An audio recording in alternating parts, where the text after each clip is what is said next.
Hola a todos y bienvenidos a un programa más de En ocasiones recomiendo cine. Antes de meternos de lleno en el tema de hoy, permitidme que os robe un par de segundos para mirar atrás.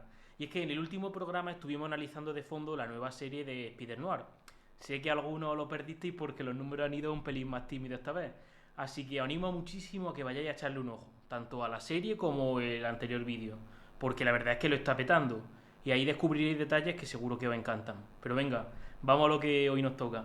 Y es que hoy quiero hablar de un género que me parece realmente uno de los más difíciles del cine. Y es que hablo de la comedia. Porque hacer reír a la gente es más difícil de lo que nos creemos. Y ya no te cuento una sala entera de cine, que eso es casi un milagro. Y ya lo realmente difícil, que es donde yo creo que está la distinción entre una buena película y lo que es cine absoluto, es hacer que una película siga siendo graciosa 20 o 30 años después. Antes del estreno voy a contar mi dilema con este género. Y es que yo creo que se mueve en una línea muy fina. Y es que si intenta gustarle a todo el mundo, acaba por no gustarle a nadie. Y a la comedia española le pasa un poco esto, y es que nos vamos mucho a los extremos. O tiramos del chiste fácil, sin ninguna capa ni doble sentido debajo, o la brocha gorda que confunde lo obsceno con lo divertido sin ningún tipo de arte. Y cuando la comedia no tiene nada que decir, pues entonces se queda vacío muy rápido. Yo creo que hay que tener un poco de criterio, o sea, arriesgar de vez en cuando y sobre todo, lo más importante, no tomar al espectador por tonto, que es lo que ahí está la clave. Perdón. Las mejores comedias de la historia arriesgaron. Ahí están, veis las 6 películas. Te aterriza como puedas, parodiando el cine de catástrofes, la vida de Brian, el gran Lebowski, incluso Shrek, Zoolander, Resacón en Las Vegas. Todos caben en la lista de comedia, pero siempre hay una voz detrás que sabe exactamente qué se está contando y por qué se está contando. Hoy nos vamos a centrar en un subgénero concreto, que es la parodia absurda, la sátira de género. Ese humor que toma algo muy serio y lo dinamita desde dentro. Y para hablar de ello hay una saga que ha dejado una marca que todavía se siente. Efectivamente, me refiero a Scary Movie. Y es que este viernes 5 regresa con una nueva entrega. Y ya os adelanto que la expectativa está muy justificada. Para quien no conozca estas películas, pongámonos en contexto. La primera entrega llegó allá a los cines por los años 2000, con un presupuesto ridículo de 19 millones de dólares, y recaudó la friolera cifra de 278 millones en todo el mundo. A ver, esto no hace automáticamente una película buena, claro, pero sí te dice algo un poco de la magnitud de su impacto. Y es que a mediados de la década de los 90 el slasher adolescente vivió un renacimiento gracias a películas como Scream, Sé lo que hiciste el último verano, La bruja de Blair. Y aquí los hermanos Wayans, King, Marlon y Sean, vieron exactamente su oportunidad. No hicieron una parodia respetuosa, cuidando el tono. Aquí se lucieron, hicieron una gamberrada sin filtro, con un humor físico al límite y referencias salvajes a la cultura pop. Se notaba que tiraron de vergüenza completamente deliberada. Y la verdad que funcionó en número. Así que, ¿por qué ha envejecido bien la primera de Scary Movie cuando otras comedias de esa época parece ser que no funcionan tanto aquí? Pues básicamente por el mecanismo que utilizan para la parodia. O sea, es que cuando está bien ejecutado, da igual cuando lo veas porque es que es atemporal. O sea, no te estás riendo de una moda o de algo que está pasando en la actualidad. Te estás riendo de estructuras narrativas, de algo que funciona en un género concreto, de los trucos que utiliza el cine de terror para asustarte. Y eso es más difícil que caduque. Y Scary Movie mezclaba un poco esas dos cosas, pero su columna vertebral es la parodia de género, y esa parte sigue funcionando. Los chistes de Scary Movie están increíblemente bien escritos. Es una ametralladora donde cada gag da en el blanco, o sea, y te saca una risa seguro. Porque vamos, desde las llamadas telefónicas parodiando el anuncio que sale ahí en la esquina a la izquierda del WhatsApp, parodiando hasta profesores desequilibrados, la misma Cindy Campbell siendo golpeada una y otra vez con todo tipo de objetos sin perder el tipo. O sea, el sello de la buena comedia es crear un código donde no solo los que han visto la película saben perfectamente de qué se están riendo, sino que tiene elementos que han traspasado por completo la pantalla. O sea, es que hay chistes de Scary Movie que se han convertido como memes universales y hay frases que utiliza la gente que ni siquiera ha visto la saga. Entonces yo creo que cuando tu humor se independiza de tu obra y forma parte ya de la cultura popular, te has pasado prácticamente el juego. Pero claro, como todo en la vida, cuando manejas tanto dinero, llega el salseo oscuro de Hollywood. Porque dice, vale, ¿y por qué se tuerce todo a partir de la tercera entrega? Y es que se lió a nivel de productora, que era Dimension Films, controlada por los todopoderosos e infames hermanos Harvey y Bob Weinstein, que quisieron meter mano por completo. Y es que los Wayans habían creado una gallina de huevos de oro, o sea, habían hecho una bomba de comedia. La primera funcionó súper bien, la segunda también. Y los Weinstein querían rebajar un poco el humor para hacerlo más comercial y que llegase a más gente y que se pueda calificar en el PG-13. Y querían hacer contenido más rápido, películas en más corto tiempo. Y los Wayans no estaban muy a favor de todo esto. Lo que pasó es que los Weinstein robaron la franquicia, literalmente lo que dicen los Wayans. Continuaron la saga y prepararon una tercera entrega a las espaldas de estos. Y ellos se enteraron años después, o sea, en el momento, que lo habían dejado fuera de toda la trama. Y ellos ya ni pinchaban ni cortaban. Y ya años después, a lo que me refería, que confesó Marlon Wayans, el hermano protagonista de la saga, que fue un atraco a mano armada, o sea, que continúen tu historia con tus chistes o intentando replicarlo sin ellos. O sea, se nota muchísimo que en la tercera contrataron al director de Aterriza como pueda, David Zucker, y mantuvo un poco el ritmo o tipo de las anteriores. Pero es que la cuarta y quinta, que sí, a ver, obviamente tienen momentos de risa, pero se nota que le falta el alma de las películas originales. O sea, fue algo muy feo. Porque es que además de la fórmula esta de los Wayans, en los años 2000 y delante surgió un boom de películas que intentaron replicar ese formato de parodia.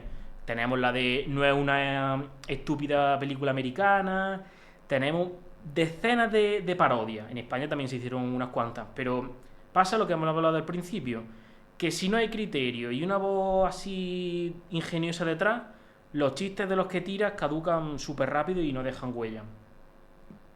Por eso la noticia de este estreno a mí me parece que es brutal, porque, o sea, Marlon Wayans dice que el estreno de la película se atribuye a tres motivos: a la salida definitiva de los antiguos productores de la saga y al deseo de su padre de ver a sus hijos trabajar juntos de nuevo.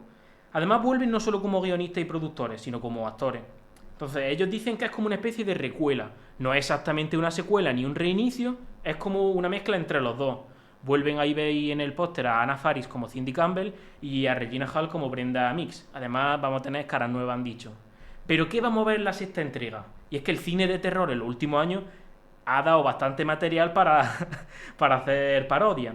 Por lo que sabemos, confirmados están Sinners, que lo ha petado en los Oscars, La Sustancia con el horror corporal llevado al extremo, Un lugar tranquilo, Terrifiers y además también Weapons, que le gusta mucho a Franja. O sea, la lista parece que no acaba, pero eso sí, por supuesto va a haber un espacio para el mítico Ghostface de Scream. Y ahora, si estáis un poco en la situación de que no habéis visto toda la saga, son muchas, sí, lo entiendo, os voy a decir la imprescindible antes del estreno. O sea, la primera, 100% obligatoria, porque es donde nace todo. La segunda es continuación directa, o sea que si os gusta la primera al verla, no tiene pérdida. La tercera, aunque como hemos comentado no están los Wayans, tiene un ritmo que se puede ver. La cuarta y quinta yo creo que no perdáis el tiempo. Entonces, las tres primeras están disponibles en Movistar Plus y en HBO, o sea que si tenéis tiempo antes de acercaros al estreno, seguro que va a merecer la pena. Y entonces yo voy a traer hoy 3 películas y 2 series y el libro que van a girar un poco alrededor de esta misma idea. Un humor que destruye género y se los pasa por encima, con inteligencia, picardía y un poquito de descaro. Así que vamos a ella. La primera de las películas es Los Caballeros de la Mesa Cuadrada y sus locos seguidores, porque es que para entender el ADN de Scary Movie hay que viajar al Big Bang de la parodia de género. Y es que eso es precisamente de mano de los Monty Python. Si quieres hablar de sátira, de comedia, parodia, hay que hablar de alguna película de ellos. Y a mí, es que esta es mi preferida. O sea, además que empieza que te cuenta una historia que parece súper seria, típica historia de cine épico, de el rey Arturo reclutando caballeros para buscar el Santo Grial. O sea, eso parece peliculón. Pero es que tarda que la película 3 minutos reírse de la propia premisa. O sea, y encima con un chiste de cocos que, como no tenían presupuesto para caballos reales, pusieron a actores a galopar así como al aire y haciendo que los escuderos chocaran los cocos para hacer el ruido de los cascos. O sea, eso define un poco los truquillos de los Monty Python, que es convertir la falta de medios en genialidad cómica, vamos. Yo creo que la gente más joven, pues quizás recuerde más el inicio de Shrek 2, cuando te cuentan la historia del príncipe encantador cabalgando ahí en una tormenta para rescatar a Fiona y luego se abre un poco el plano y aparece que no va montado en un caballo real, sino que está de pie haciendo el gesto de que va cabalgando y el escudero con los dos mitades de coco chocando. O sea, para que veáis el impacto que tienen los Monty Python, que los propios creadores de DreamWorks le hacen como un guiño a esta maravillosa película. O sea, que la gente joven ya tiene un punto en común con esta. Y es que ellos no se conformaban con parodiar, sino que es que, o sea, sus películas introducían anacronismos salvajes, campesinos medievales que discutían de política marxista, o sea, personajes que rompen la cuarta pared, crearon gags que llevan 50 años instalados en el imaginario colectivo, como el que veis aquí del Caballero Negro, que una vez se queda sin brazos, sin piernas en el suelo, sigue intentando luchar gritando como es solo una herida superficial. O sea, además es que es la obra maestra madre de todo lo que vino después, de Aterriza como puedas, con el humor de Mel Brooks y por supuesto de esa desvergüenza de los hermanos Wayans. La diferencia aquí es que los Monty Python se inventaron las reglas del juego. Entonces, si la habéis visto, o sea, si no la habéis visto, perdón, es una asignatura pendiente. Y si la habéis visto, revisadla, porque vamos, es que lo vais a pasar pipa. Y os vais a dar cuenta de que, bueno, que ese humor absurdo del que hablaba, que no envejece. La tenéis disponible en Movistar Plus y gratis en RTV Play. Y si los Monty Python son el origen del humor anglosajón absurdo, aquí en España tenemos nuestra contrarrespuesta. Y a mí me alegra mucho traer la siguiente película porque es que a veces no olvidamos que este país ha hecho humor gamberro de un nivel, vamos, estratosférico. Porque vamos a hablar de El milagro de Pepinto, que es la obra maestra con la que debutó Javier Freser. Sí, el mismo director de Campeones, que luego nos emocionaría con su historia. Y ya en este estreno desplegó un universo único, o sea, una especie de surrealismo mezclado con la estética de TVO de Mortadelo y Filemón, con un costumbrismo distorsionado. O sea, se nota que esta historia tiene un sabor único y propio. Ya, vamos, si os cuento de qué va, vais a alucinar, porque aquí veis a Pepinto que de pequeño tuvo una revelación y es que su propósito en la vida es tener muchísimos chiquillos que crezcan fuertes y a su alrededor pues para propagar el mundo. Y 15 años después vive con su mujer en un sitio perdido de la mano de Dios, que cuando se le aparecen dos personajillos 50 años después que se le ha averiado el ovni, pues piensa que son los hijos que le habían prometido. Entonces los cuidan mucho, los quieren, y estos marcianitos deciden quedarse en la casa porque tienen comida y un techo asegurado. O sea, aquí Fraser construye unos personajes que, o sea, parece que están diciendo cosas absurdas, que no tienen sentido, pero es que todo está calculado al milímetro. Y además tiene un equilibrio de lo tonto y lo cariñoso que la verdad es que te deja con muy buen gusto. O sea, lo que se parece un poco más a Scary Movie es que aquí tomó un poco las convenciones de la comedia familiar y tradicional o el melodrama clásico y lo reventó a base de gags físicos, de golpes, de situaciones elevadas al ridículo extremo. O sea, y encima, a lo técnico, la película fue revolucionaria en España. Es que se llevó el Goya a mejor efectos visuales. O sea, demostrando que hacer reír con lo absurdo hace falta mucho ingenio. O sea, es una de estas películas que si tú has visto de pequeño, es típica obra de culto, seguramente tengas muy buen recuerdo de ella. Y si la ves ahora, pues o sea, pensarás, ¿cómo consiguieron financiar esta bendita locura? Y la tenéis disponible en Movistar Plus, Flixolé y creo que también está en Prime Video, si no me equivoco. Y bueno, para la tercera película aquí vamos a tirar la casa con la ventana con una absoluta genialidad que yo considero que es una joya del humor, que es Tropic Thunder, dirigida y protagonizada por Ben Stiller. La vi hace no mucho, que lo he hablado con Franja, y es que me encantó. O sea, la historia sigue a un grupo de actores bastante egocéntricos que están rodando una superproducción sobre la guerra de Vietnam. Pero el director, desesperado de controlar todo eso, no tiene forma de gestionar todos los egos de los personajes que son tontos, pues lo abandona en mitad de una selva para conseguir un poco ese realismo de película de guerra, con cámara oculta. El problema es que se acaban metiendo en el territorio de unos narcotraficantes reales y que los actores se piensan que todo es parte del guión. A mí lo que me flipó de la película es que no solo se ríe de películas míticas de guerras como Platoon o Apocalypse Now, es que se atreve a parodiar incluso a la propia industria del cine. Se burla de los actores pretenciosos, de productores sin escrúpulos, de los típicos actores de método. Y aquí yo tengo que pararme a hablar del personaje de Robert Downey Jr., que es Kirk Lazarus. Un actor australiano que se ha metido tanto en actor de método que se ha sometido a una cirugía de pigmentación en la piel para interpretar a un soldado negro. Esto genera un choque cultural absurdo con el único actor negro real de la película, que es Al Pacino. La tensión entre ellos va creciendo tanto a lo largo de la historia hasta que estalla por completo en esta escena a mitad de la selva.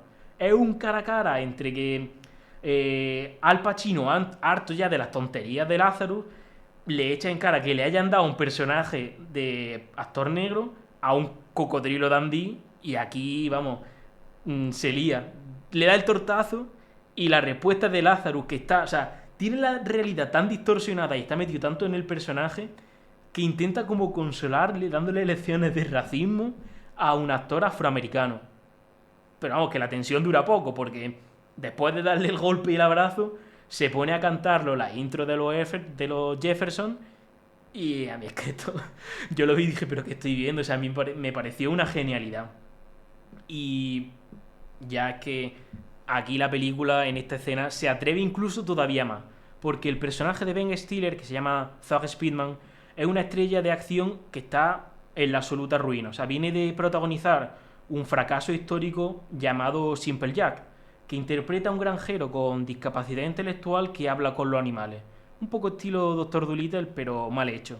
La película fue tan mal recibida por la crítica que el público casi lo deja al borde de la quiebra y destruyendo su reputación.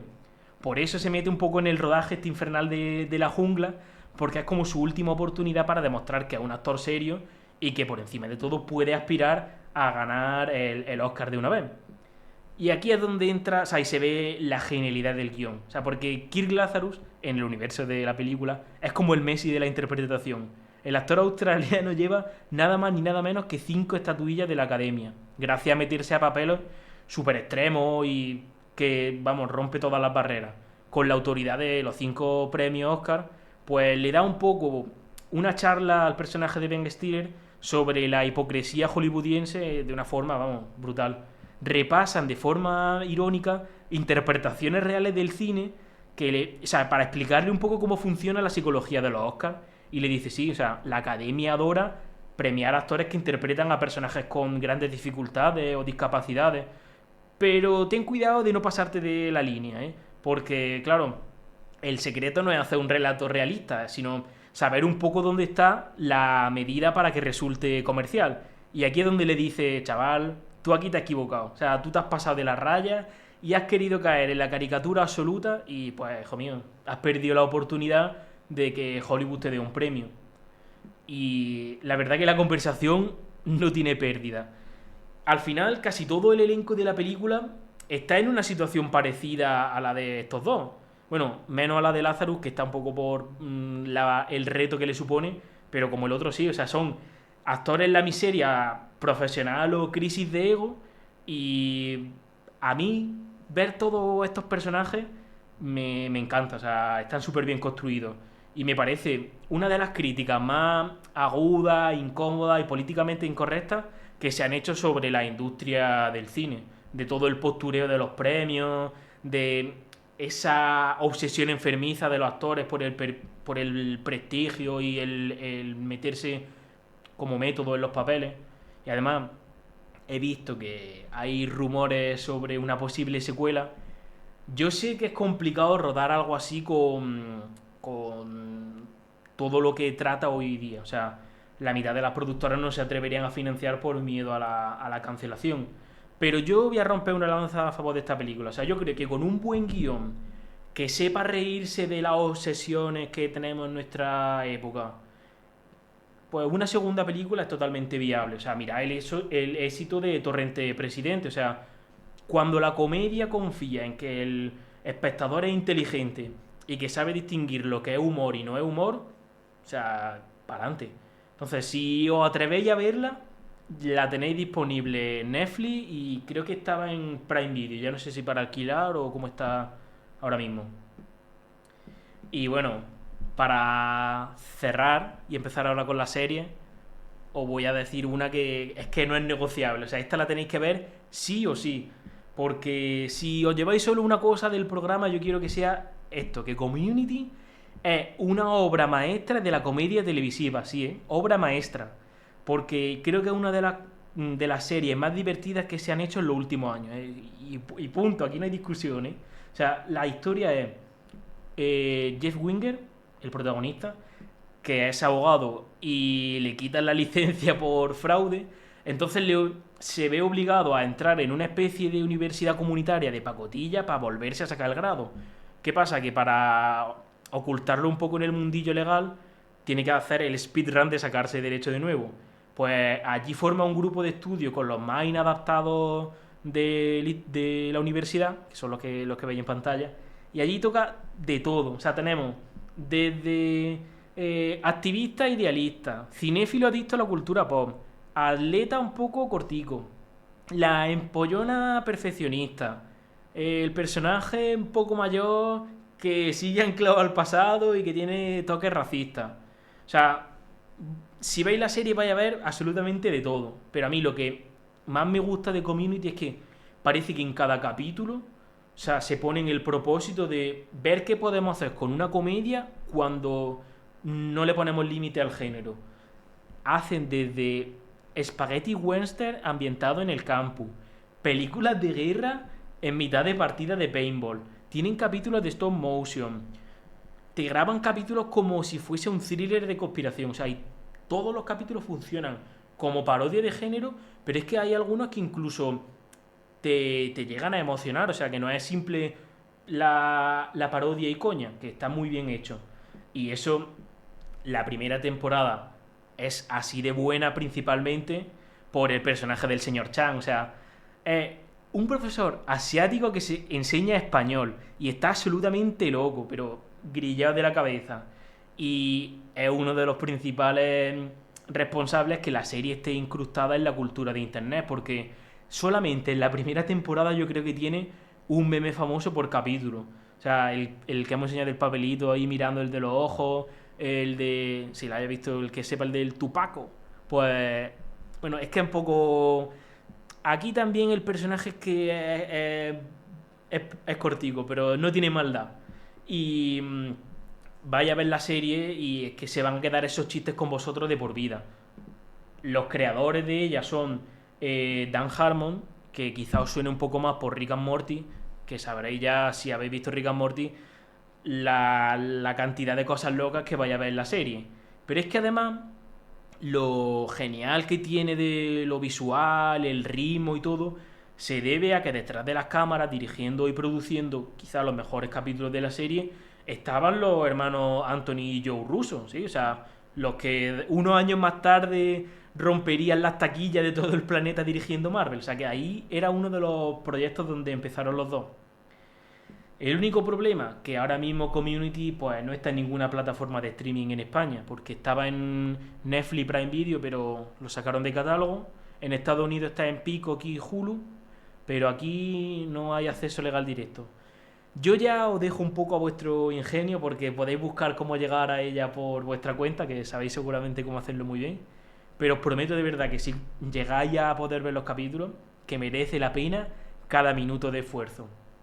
Y la segunda serie, que es lo que hacemos en la sombra, aquí os traigo una confesión por delante. O sea, yo no la he visto entera, pero la verdad que la conozco bastante bien, porque me he informado, he visto algún capitulillo para hacer el programa y cuadra perfectamente con el ADN de este programa.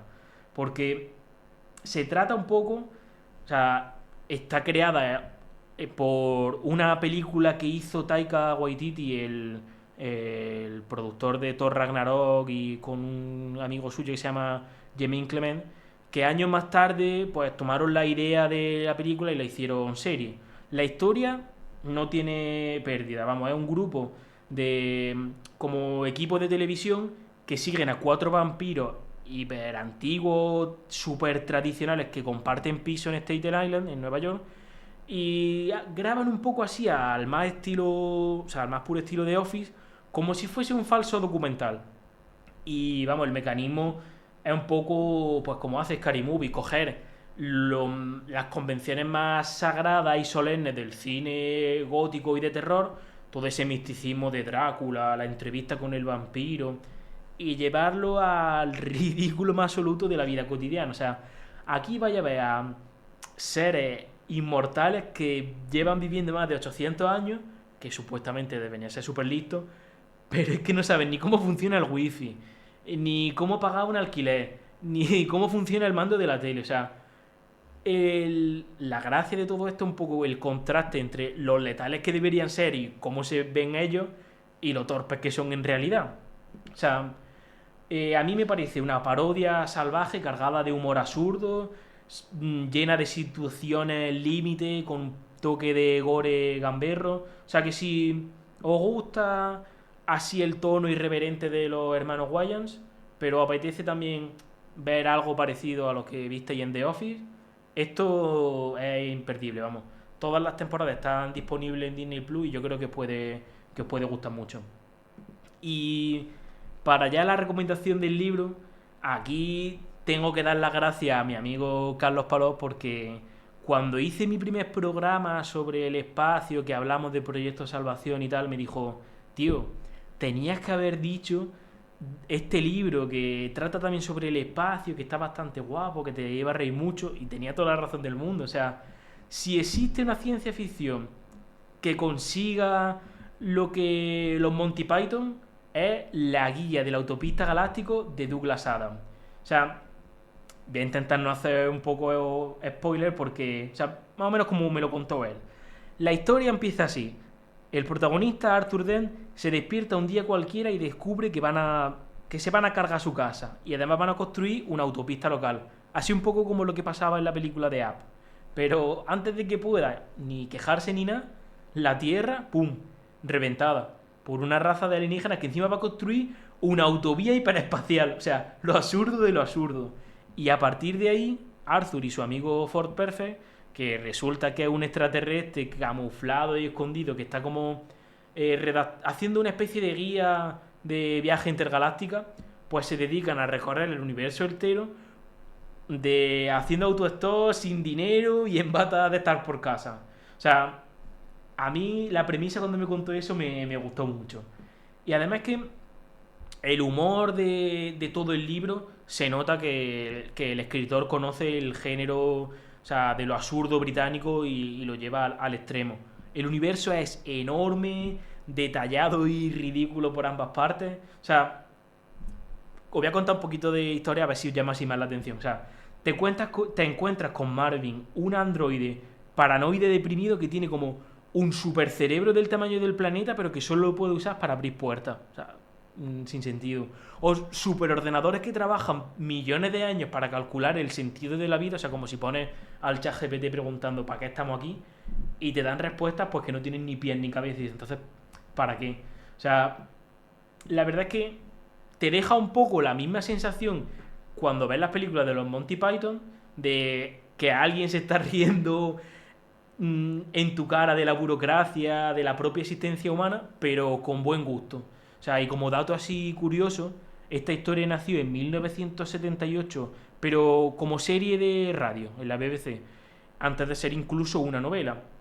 Años después llegó a tener su propia adaptación al cine en 2005 con Martin Freeman y Sam Rockwell, o sea que ha tenido recorrido. Yo no le daría más vuelta, le haría caso a mi amigo Palom, me haría con un ejemplar porque sé 100% que va a ser una de vuestras lecturas del verano, seguro. Y ya está, o sea, eso es todo por hoy. Hemos recorrido casi 50 años de la comedia, desde los Monty Python de construyendo la epopeya medieval, pasando por los Wayans, Tropic Thunder y... Vamos, la conclusión que yo saco de todo este programa es que para hacer buena comedia, complicado, ojo, y que dure décadas más, tienes que ponerle corazón en lo que haces. O sea, que no sea vamos a hacer bromas y ya está. Compilación de chistes. O sea, yo creo que lo que han conseguido los Wayans tiene mérito, que años después sigamos hablando de ellos. Y yo aquí os lanzo la siguiente pregunta, porque claro, el género de comedia es enorme. Entonces, ¿cuál es vuestra comedia de todos los tiempos? O sea, ¿sois más de los Monty Python, de los Wayans o de alguna joya que creáis que se merece más reconocimiento del que tiene? Yo, dejadlo en los comentarios si lo consideráis, pero vamos, que seguramente me habré dejado alguna así más graciosa. Ya está, simplemente gracias por estar ahí y espero que hayáis disfrutado de este programa tanto como lo he hecho yo y nos vemos en el próximo.